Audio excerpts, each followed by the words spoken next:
Good afternoon. My name is Lungisani and I'm with my colleague Thabiso.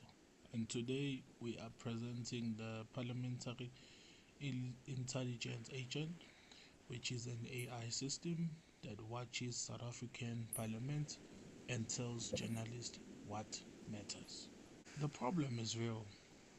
Newsrooms that once sent 30 journalists to cover Parliament are now sending 2 to 3 journalists. Critical bills and oversight hearings go unreported, and the public loses its ability to hold the government accountable.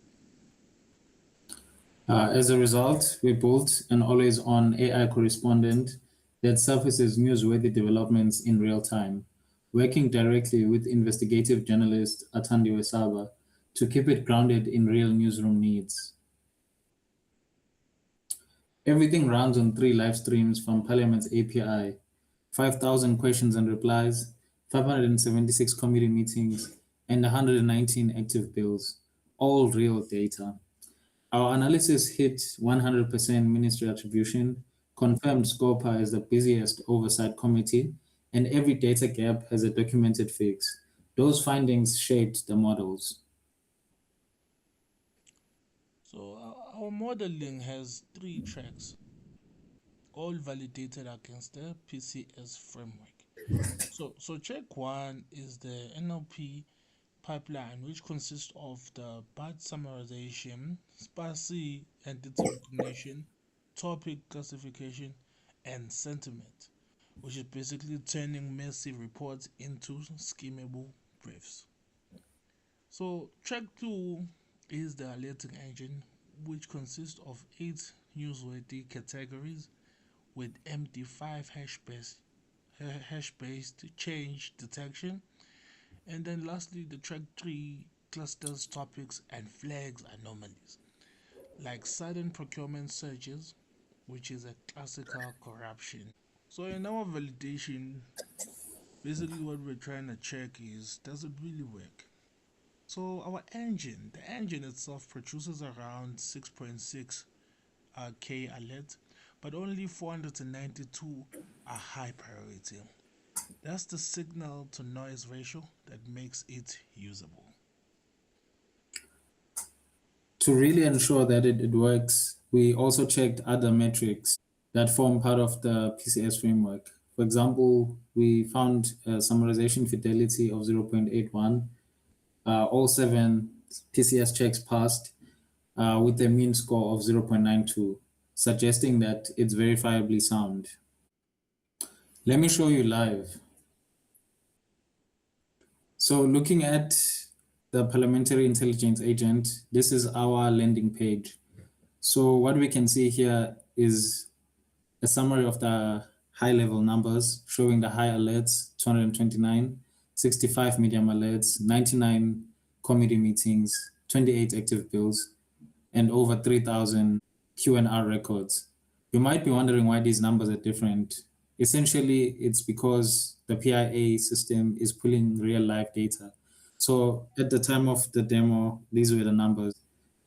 So just looking at the left pane, we have the different filters, so you can narrow it down to specific dates if that's the need. And then we also have a financial threshold, which we have set at 100 million. We also have the custom keywords, as well as the priority filters. There's also an email alert feature, which is a cool feature to allow the journalists to quickly email the relevant insights to their email address. Just quickly looking at what this first page shows, we can see that there's the alert feed showing the high alerts. So some of the top ones include the Minister of Home Affairs, NCOP Security and Justice, Public Accounts, SCOPA. So we can also see that they're actually quite recent, adding to my point about how it's pulling live data. We can also see the alerts by category on the right-hand side, as well as a donut chart that shows a split between the high alerts and the medium alerts.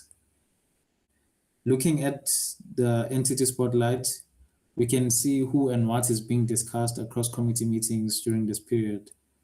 So we have a list of persons of interest here, so which includes MPs, ministers, and officials that were mostly mentioned in the meetings, We also have organizations, so departments, SOEs, as well as bodies that were most mentioned, and notable financial figures.